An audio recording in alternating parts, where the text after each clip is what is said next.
Good evening. It is 5:45. We're going to now call this meeting of the Parks, Recreation, and Arts Commission to order. City Clerk, would you please conduct roll call? Commissioner Dolan. Here. Commissioner Kucharski is absent. Commissioner Collier is absent. Commissioner Barraza. Present. Commissioner Singh. Present. Commissioner Miller is absent. And Vice Chair Ward. Here. And Chair McCoy. Present. We have a quorum. Thank you. Commissioner Collier is absent from today's meeting. Is there a motion to excuse the absence? So moved. Is there a second? I'll second. Thank you. All in favor say aye. Aye. Aye. Item passes. Commissioner Kucharski is absent from today's meeting. Is there a motion to excuse the absence? I'll move. Thank you. Is there a second? Second. Thank you. All in favor say aye. Aye. All opposed say no. Item passes. Commissioner Miller is absent from today's meeting. Is there a motion to excuse the absence? So moved. Thank you. Is there a second? I'll Thank you. second. Thank you. All in favor say aye. Aye. All opposed say no. Item passes. We will now begin the Pledge of Allegiance. Will everyone please stand? Ready? Salute. I pledge allegiance to the flag of the United States of America and to the republic for which it stands, one nation under God, indivisible, with liberty and justice for all. Thank you. We will start with the approval of the agenda. City Clerk, are there any changes or any proposed changes to the agenda? There are no changes. Is there a motion to approve the agenda? So moved. Thank you, Commissioner Dolan. Is there a second? I'll second. Thank you, Vice Chair Ward. All in favor say aye. Aye. Aye. All opposed say no. This item is approved. We will now move on to the approval of minutes. Are there any changes or proposed changes to the minutes from May 19th, 2025? There are no changes. Thank you. Is there a motion to approve the minutes? I'll move. Thank you, Commissioner Singh. Is there a second? Going once. I will second. Thank you, Commissioner Dolan. All in favor say aye. Aye. All opposed say no. This item is approved. Are there any changes to the minutes from May 27th, 2025? No. Thank you. Is there a motion to approve the minutes? I'll move. Thank you, Vice Chair Ward. Is there a second? I'll second. Thank you, Commissioner Singh. All in favor say aye. Aye. All opposed say no. We will now move on to subcommittee reports. This item is a discussion item for the commission, and no public comments will be taken related to this item. Does the San Joaquin River Parkway we don't have anyone from there. Are you on the subway? No. We don't have anyone present, so I could skip that one, correct? I believe so. I'll look to city attorney. There's nobody here to make the report. And So I don't have to read it into record? Huh? I don't have to read it I into... would just put it on the record that nobody's here to make the report. Okay, so due to none of the commissioners who serve on the subcommittee for the San Joaquin River Parkway is present for Chair tonight's McCoy, meeting? I'm sorry to interrupt. Commissioner Singh is on the committee.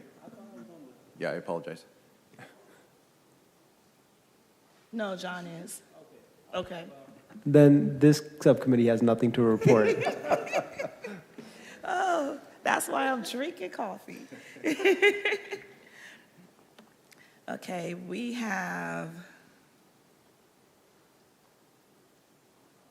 Commissioner Miller. does the Cultural Arts Grant Subcommittee have an update it would like to provide to the commission? Yes, thank you. The Cultural Arts Subcommittee would like to share with the public that 213 completed applications were submitted for this, what I call year 2 of the expanded access to arts funding round. And there are currently approximately 30 reviewers who are participating in the training process, and then they'll be moved into review teams. And the goal remains that the recommendations for these grants will be presented at the August meeting.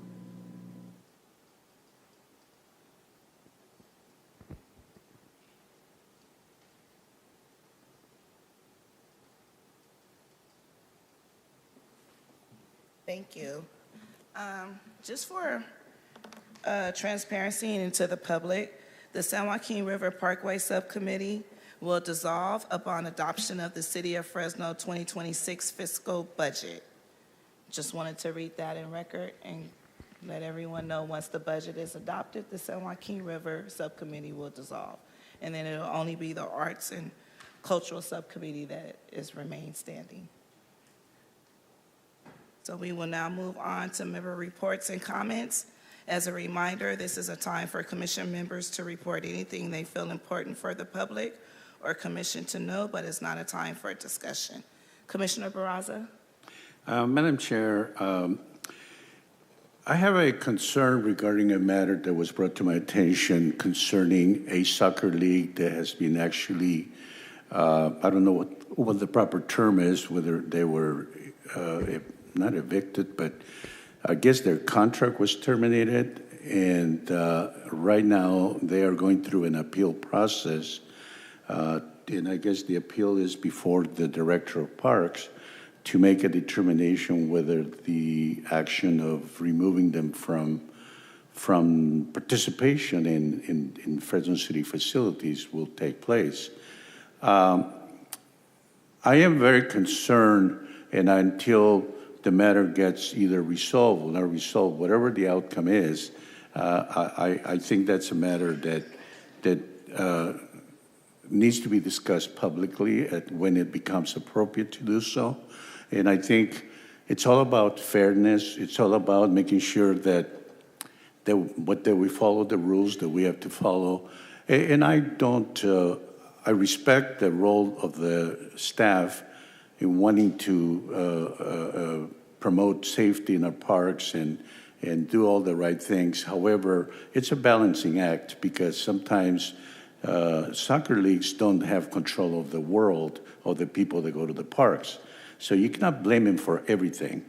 Therefore, that's the reason why those policies at the appropriate time need to be reviewed. And ultimately, those are policies that are established by the City Council. But I just wanted to point that out, that there is a matter pending that is of great interest to me as a commissioner, also as a member of the community, that we just have to be fair to all the folks that use our parks, for better and worse. I have a question. At the park, are park rangers present when the soccer league is playing their games? Or do they have park rangers present at the park? I don't know which park it is. So we share all of our reservation information with park rangers. So they do make their rounds as best they can, depending on what activities may be drawing them to other locations. But we share all of our leagues, city leagues, reservations for tournaments and other leagues. So they do make their presence out there as best they can. So whether it's a weekend, an evening league, all that's shared with them in advance of all the leagues. So they're aware of who's out there, who should be out there. That way, if there's anything that comes up, maybe a reservation that a group has and there's another group on the field, they can help resolve the situation. So yeah, they're given all that information. Are they, when there is a soccer league or any type of sports league that's playing their sports on the field, are the park rangers there from the beginning to the end, or do they filter in and filter out? Depending on their patrol, they'll come in and out. At times, if it's a big special event, they may be there at the beginning to introduce themselves to the organizer. If it's an ongoing league that's been there throughout, they'll make periodic stops here and there. But they do make their best effort to drop in at each event. Is it possible when we have leagues playing sports at the parks that we assign them or assign a park ranger to be present at the park from the beginning to the end of the game, and then they're able to leave? And I think that, that would be the hope. But again, as they get pulled into other locations, in some situations, they may have an item that pulls them to maybe assist with another call. That could happen. I can work with our partners over at PD and see if that's a possibility. But again, with 20 park rangers and 5 police in district, that's only 5 in that area. Again, with the schedules, I know you all saw during the budget presentation, you have a morning shift and an afternoon shift. At times, you may only have 2 on in the evenings when most of these leagues occur to get through the vast majority of those parks in that inventory. So at times, it could be a strain on resources too. Are we able to switch the shifts to where when we know that these leagues are taking place at the parks and they're playing their sports, that we have more park rangers on shift during the evening time and during those times that they're playing the games? With the bargaining units, that becomes kind of a change of schedule, which has to go through the MOU. But again, I think it's all about resources. The resources in the morning that are depleted to help get the parks free of whatever may be there from the night before, to help kind of police that as well. So it's kind of a give and take. So if we take away from the morning to enforce in the evening, then we could be vulnerable in the morning shift. So it's something that we can look at. Again, that's why we share our reservations. And again, that too gets communicated to their teams as well, sworn officers as well as park rangers. So The park rangers are not at the parks to police. Park rangers are there to make sure that the activities that are taking place are supposed to be taking place. So if we were to shift their shifts to have them more available and more present when there's more people at the parks, particularly when these sports are being played, wouldn't that be a win-win? Instead of having them working in the morning to clean up the parks when we have Public Works to be able to do that? when I say clean up the park, if it's maybe an unhoused situation, I know roading, for instance, our tennis group out there, and I see a few of them here in the audience, can attest to the park rangers in the morning and how they're helpful in getting, the park kind of cleared for the morning guests who arrive there. So it really is going to be taken from one area to compensate for another. But again, we can work with PD, we can work with rangers to see what that balance looks like. But again, with 4 rangers in each district, resources are tight. And how are we looking to increase the number of park rangers? I'm sorry, I'm just trying. You saw the budget presentation. Yes, I did, but I'm just trying to be right. transparent. Right, absolutely. So I really think, I think if you talk to PD, they would love to see more, and I think if you talk to the community, they would love to see more. So figuring out what that next maybe round of hiring looks like at a future date could be something that is explored. But at this point in time, we are budgeted for 20 currently, and in fiscal year 26. So that's the realms that we'll need to work within. So out of the money that's collected off the special tax from Measure P, how much of it actually goes to the park rangers? So the budget presentation that we gave you all, about $2 million of that goes towards park rangers. And that covers their salary and what else? Salary, equipment, fuel, cell phones, everything that goes into that operation. Okay. So it looks like we need to hire more park rangers to be able to have them at the parks for these events instead of having these leagues getting kicked out, especially a league that has been utilizing the park for so long. And we go through a technical workshop with all of our leagues that come in, hear the rules, regulations, and make sure everyone understands that everybody signs a application acknowledging the rules, regulations, and what needs to happen as a reservation holder. So as much as we can sit here and say it's the park ranger's responsibility, part of that too is on the reservation holder as well. Okay, I'll be quiet. I think it's enough information to share. We could go on and on and on about this. But will we be able to participate when that league talks to you, or is this a closed meeting, or is it an open meeting? I can check with the attorney's office, but I think at this point it's been kind of a conversation, public matter with the league and the department, but I can get clarification from the attorney's office.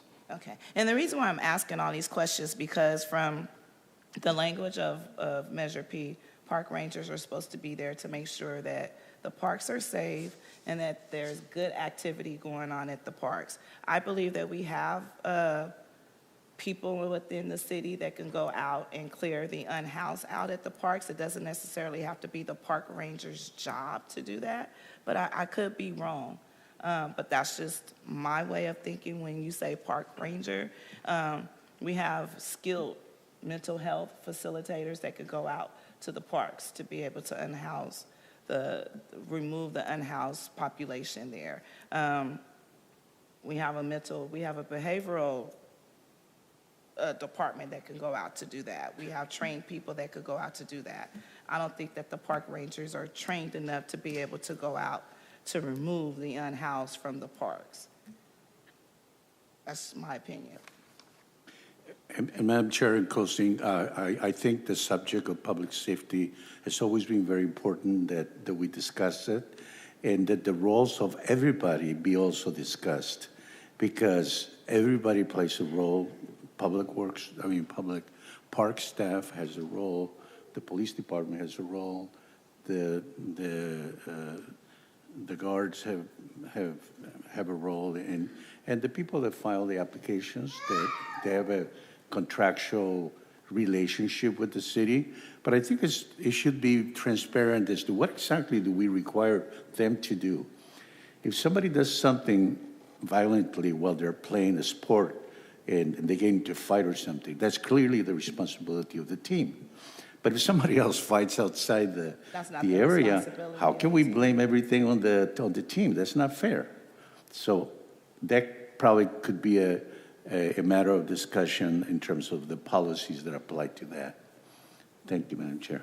And Chair, we'd be happy to bring back the application process, how that's rolled out, the various rules, just to give you all some kind of insight as to what our responsibilities are, how we go about, notifying. It isn't just one incident, you're gone.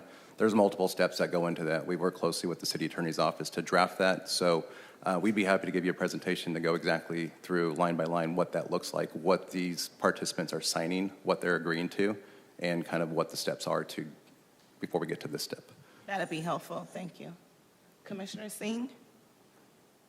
No comments, thank you. Commissioner Miller? Nothing from me at this moment, thanks. Okay, great. I would just like to continue to encourage members of the public to participate in a lot of the art and cultural events happening across the city that are partially or in whole funded by Measure P. There's been a lot of performances, and there are a lot of open exhibits right now that are especially accessible because of Measure P funding, and they're happening in all different places. They're very worthwhile of your time, and people should make an effort to go participate and enjoy them.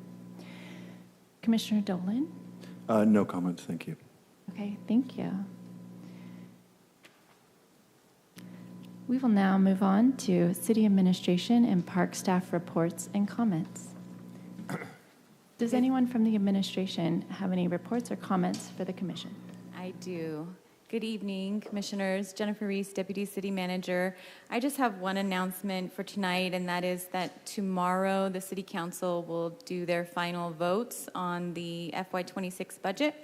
So we are all looking forward to seeing the budget process conclude for the year, and those final votes will occur tomorrow. Thank you. Great, thank you. Does anyone from the park staff have any reports or comments for the commission? Thank you, Vice Chair. Aaron Aguirre, Parks Director. Just some highlights. Last week, Friday, June 13th, we sent up our first group of campers to Camp Fresno.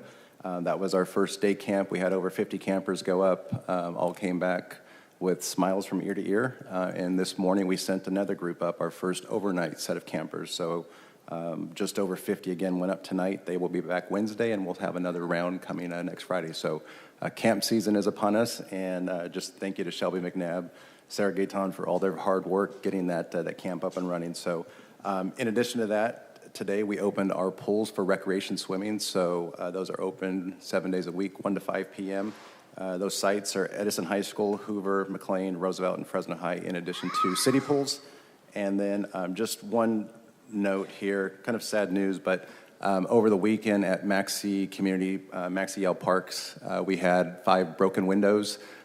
So we have some boarded windows at this time, but we're working with our facilities team to get those repaired. So unfortunately, we kind of walked in this morning and found that. But in addition to that, some additional damage to the irrigation systems out there. So working with our team there to get that repaired and get that facility back up and running. But other than that, that is it for parks. Thank you. I'm sorry. Is that vandalism an ongoing problem at that particular park, or is this a one-off? So, Commissioner Dolan, we had vandalism probably about 2 years ago, something similar to this. Then it stopped, and again, it just happened this weekend. So, PD is working with us, our staff there, so we'll keep an eye on that and figure it out. So it didn't look like the fences were cut. Nothing was stolen. Unfortunately, it was just more of the cleanup and unfortunately the eyesore that was left behind. But we'll get this back up and running, and within a week or so, you'll never know what happened. Thank you. I'm sorry, I'm just curious as to the damage to the irrigation system. Is that happening in other parks too? In my life, there's been a rash of vandalism to commercial irrigation systems this past couple of weeks. So this is the first, Commissioner Miller, this is the first one I've seen where the irrigation controller and clock was ripped off the wall. But typically, we will see vandalism in our city parks, such as valves being kind of locked down, heads busted, heads capped in some areas. But every now and then, you will come across something where, they get into a backflow, break open a cage, still a backflow for whatever brass they're going to get out of it. Knock on wood, hasn't been as frequent. It's been more of the turning down of valve boxes and things of that nature. So this weekend was a new one for us. I'll talk to you offline, but there's been a bunch of controllers damaged and stolen around Fresno recently. So okay, yeah, good. Thank you for the heads up.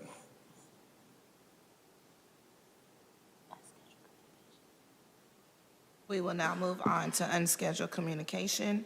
Will any member of the public like to speak on any issue within the jurisdiction of this commission? You will have up to 3 minutes. If you would like to make a comment regarding any of the scheduled hearings, comments will be taken when each item is called. Do we have anyone online? No. There are no speakers online. Okay. For these cards here, is this for item 12B?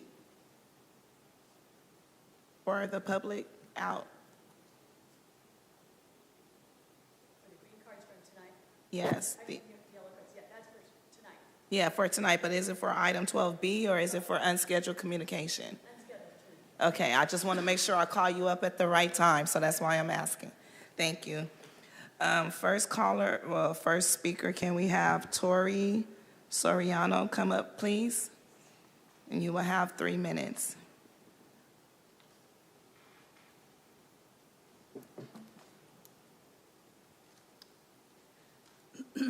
Good evening, everyone.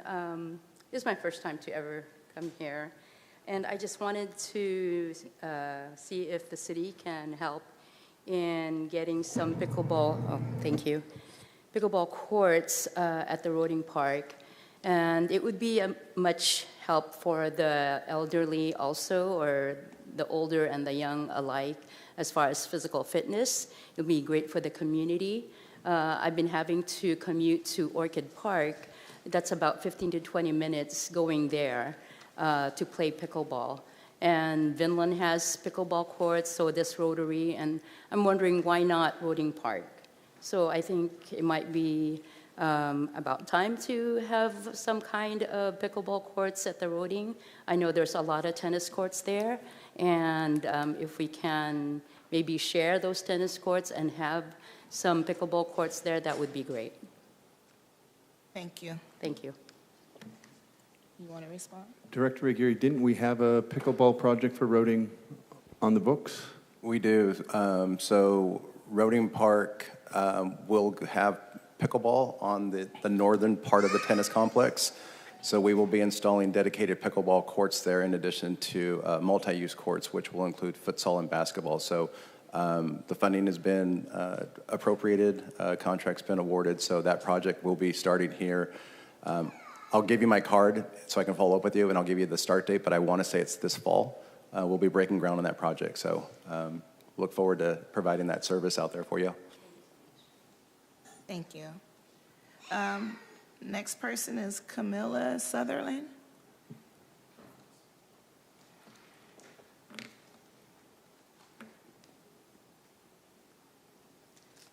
Thank you, Commissioners, for letting us come and speak with you tonight. And I will just kind of jump on with what Terry just said. We did know that pickleball courts are coming. I have to say I have some probably old paperwork that we thought they were going to be here this summer. So Terry and I were talking about, glad to hear the news it's coming this fall. Because, and then the other good thing about it is that they're not taking away tennis courts. That's really a plus. They're taking the old courts that haven't been used and making them good for everything. We've kept the 11 courts that the Measure P just resurfaced. They're a year old. They're wonderful, and they're being used. And that's what I wanted to talk about tonight, too, is that they're being used lots. We have evening tennis that's out there. The courts are used every day in the mornings. And there are tennis high school people are out there practicing, getting ready for their leagues coming up. So my request, I wanted to find out how we could work together with the Parks and Rec to have, like, we used to have Adopt a Park. There's a sign up there that had Adopt a Park. How we can work together to promote the Community Tennis Association. We're working with USTA, the United States Tennis Association. They came and spoke with our Parks and Recs people. Thank you, Mr. Aguirre. We were able to get a meeting set up with them to see how the community tennis, which is public tennis, that they have up in Northern Cal, Southern Cal, and what it would look like. The ladies that met with our representatives from USTA were excited about seeing what they had there. And so I'd like to follow up with if they were able to talk with them or not. But we have people out there that are willing to. USTA is funds that we can have, grants that they are available to help promote getting things that we need for all the tennis out there. And then my last request was on the future of the 3 courts on the end for the futsal, and that coming out that's in the fall, but also the restrooms. That was part of the second phase of Measure P for the tennis court. So if we could have some updates on that, that would be great. And thank you for your time, and come out and play some tennis. Thank you. Next speaker will be Adam. How you say your last name? Bolakian. Yeah, I didn't want to butcher it up. Come on up. You have 3 minutes. Thank you. Get situated.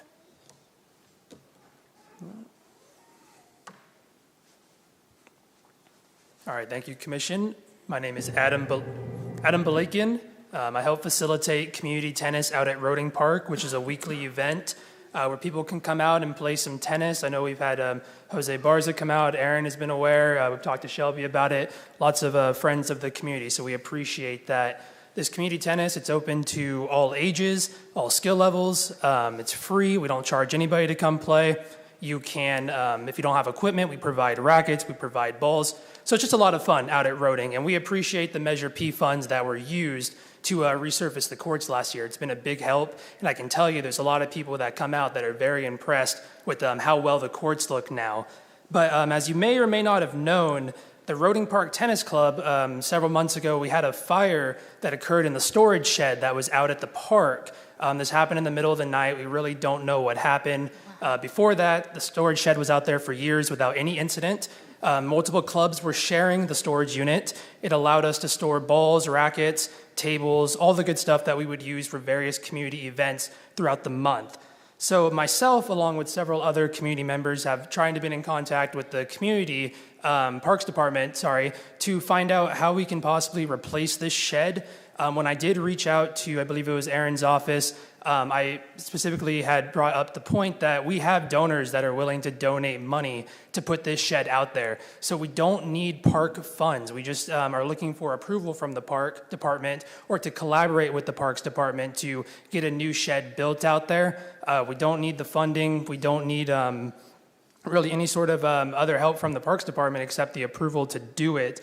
And this would allow a lot of great opportunities for community tennis out at the park to store equipment out there, to store the balls, the rackets, and just allow for more events at the park. So if the opportunity arises and we can talk more about that with the appropriate person, I would greatly appreciate that. And thank you, Commission, for your time. Thank you. Chair? Just very quickly. Sure. You have a C box out there now, don't you? So the C train is what actually burned. And this, again, there was nothing in the shed really that was, we don't know what happened. There was nothing in there flammable. The fire department really couldn't say what caused the fire. But, and I would like to mention, there's a program, I believe, at Fresno City where they can build sheds that are, you don't need a permit because they're 10 by 10, and we can get the funding to build that. So we're not asking for funding from the Parks Department, just to work with the Parks Department to find a space at Roding Park to put this shed. Thank you. Of course, thank you for your time. Thank you. Madam Chair, could I ask you just a quick question? Sure, Adam, can you come back up, please? Could you tell me, does your organization have a need for storage on the site? Or do you bring the equipment every time you have events? So I would love to show you a picture of my truck because it's literally full to the brim. I'm telling you, 10 tennis rackets. Because after the shed burned down, we had people bring out equipment. I believe that's the week you came, Mr. Barza. People were bringing tennis rackets, cases of balls. Lasted us for months. But I got like 50 rackets in my garage. I tried to bring out 10 or 12. But then we got a bunch of kids that are coming out now because it's summer. So I got to bring out 10 or 12 kids rackets too. So it just allows logistically a great opportunity to have space out there. Yes. We're all working together. It's funny. At the end of the night, people will help me take stuff back to the car. But if I didn't have to think about that every week and we could focus on other stuff, that would be excellent. Thank you. Of course. Thank you. Thank you for your time. Next speaker will be G. Tika.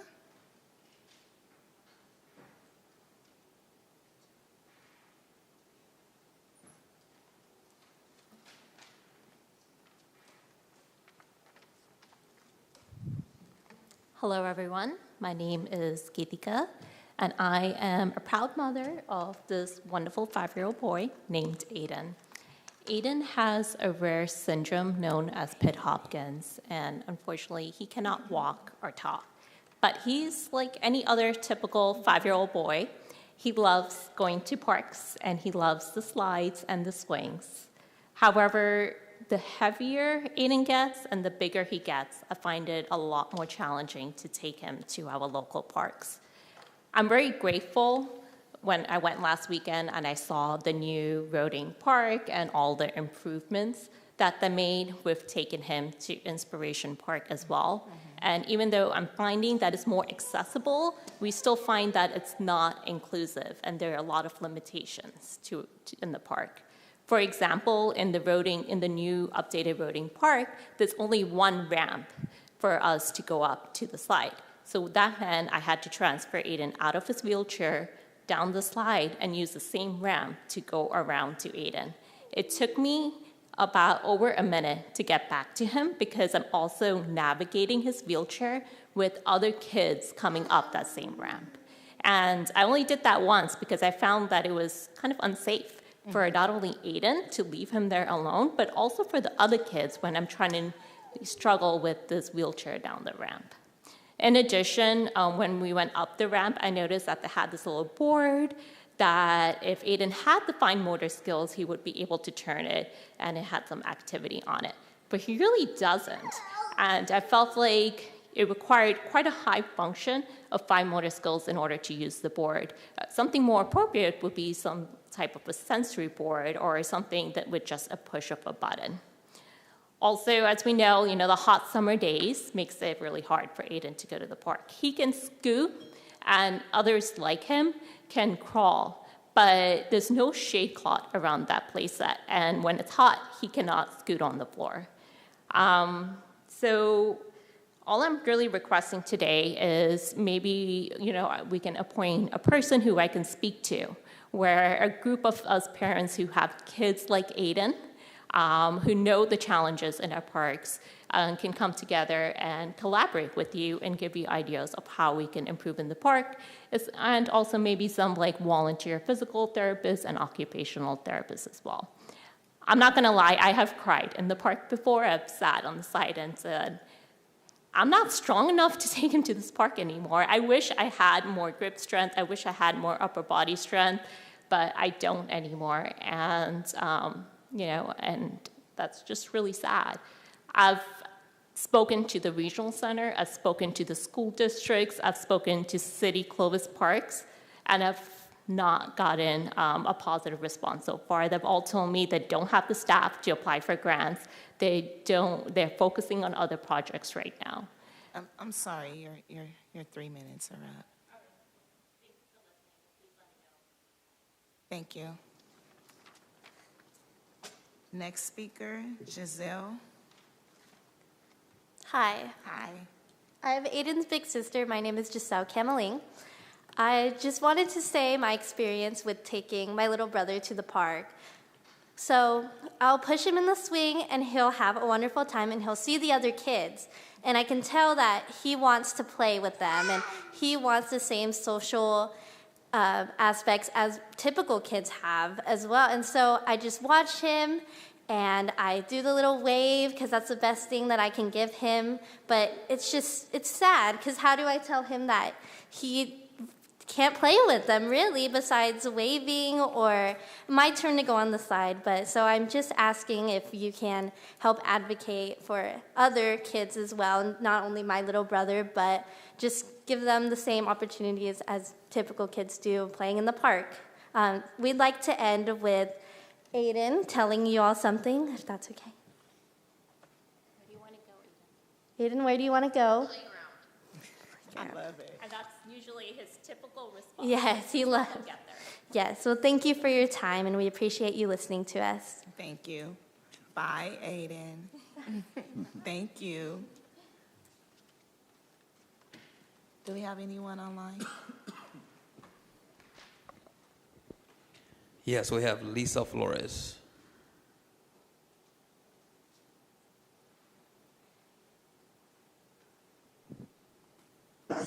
Good evening. Can you guys hear me? Yes. Yes. Okay. Well, I want to piggyback on Aiden. I think that, first off, Lisa Flores, Roding Park Small Dog Play Group. We meet on Wednesdays. It's really nice, our dog park. It's ADA accessible. Aiden, I hope you come out. We have little dogs that would love to kiss and love on you. It is very important that when we build things and we upgrade facilities in the parks, that we do them to what the standard is plus. Because right now, when you're doing ADA, when you're doing handicap accessible structures and play equipment for children, the city is only doing it to the bare minimum, and it really isn't what is needed for those park participants. What they really need to do is they need to interact with that community, and they need to run through what their plans are to tweak, so they're able to tweak the plans and make the structure and the play structures better. Like for myself, the dog park, we were supposed to get a shade on the small dog side, because after 11 o'clock, we're in full sun, in the summer is just too hot and it's not conducive for my health. And, I've been waiting more now than 2 years. And this is something that was asked for way back at the implementation stage, way back when they were drawing it up. And I keep coming to you guys and asking for that, and it still isn't, I haven't seen or heard if I'm going to get a shade structure. I would forego a shade structure for a year or two to make sure that little boy gets what he needs at the play structures that were just put in. Because it is more important for that child to be able to play in the park. Because isn't that what Measure P is about? Anyway, that's all I want to say, and I thank you for the time, and I thank you for your commitment to making Fresno better. Thank you. Thank you, Lisa. Do we have anyone else? There are no more speakers online. Okay, I will now close unscheduled communication, and we will now move on to hearings. ID number 25-805, hearing, receive public input on expanded access to arts and culture grant program. Would any member of the public like to make a comment regarding this item? You will have up to 3 minutes for a comment. I don't see any cards. Do we have anyone online? There are no speakers online. Does any member of the commission have any questions or comments regarding this item? We will move on. ID number 25-807, hearing to receive public input on allocations related to Measure P, updates to the Parks Master Plan and Cultural Arts Plan, and annual Parks Department budget and capital improvement plans. Would any member of the public like to make a comment regarding this item? You will have up to 3 minutes for a comment. There are no speakers online. I will now close public comment. Does any member of the commission have any questions or comments regarding this item? All right, I will go ahead and move on. The time is 6:25. As always, I would like to adjourn the meeting in the memory of one of our commissioners, Dr. Francina Puda, who is greatly missed. Thank you all for coming out, and enjoy your evenings with your families. This meeting is adjourned.